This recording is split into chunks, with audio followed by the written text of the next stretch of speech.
right? So we'll start off with the inner join, okay, and we'll also take a quick look at how inner join works, right? So inner join will return all the row from age where there are matching values in height, and all the columns from age and height, right? So it will return all the columns. So you can see in the final table we have name, age and height. So it will return the common column from both the tables as well as the other columns which are there in each of these tables. So the common column here is name, and then we have age in one table, height in another table. So both those columns are also present in the final table. But when it comes to the rows, it will only return those rows where there are matching values in height, right? So John, the row John has a matching row in height, so you can see that row has been returned. The second row, which has height and age details of Jenny, it is present in both the tables, so even that row is there, information about Jenny is there.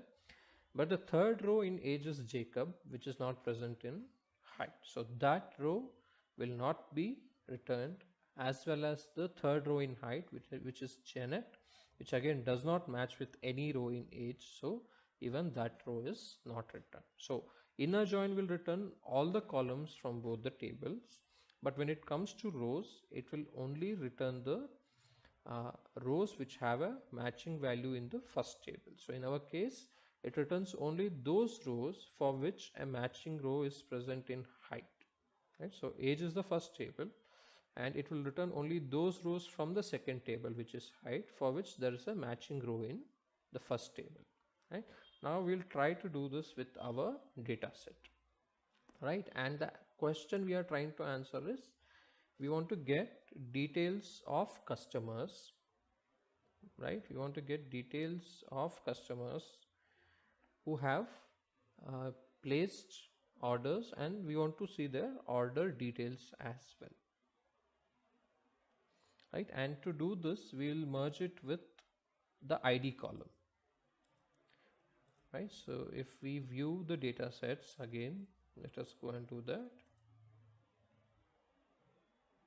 There is an ID, right? There is a customer ID in the order table and even in the customer table, right? Both of these have customer IDs, and we will use that to merge the tables, right? We are not going to use the first name or the last name. Instead, we will use the customer ID, right? So here you can see the code, inner join.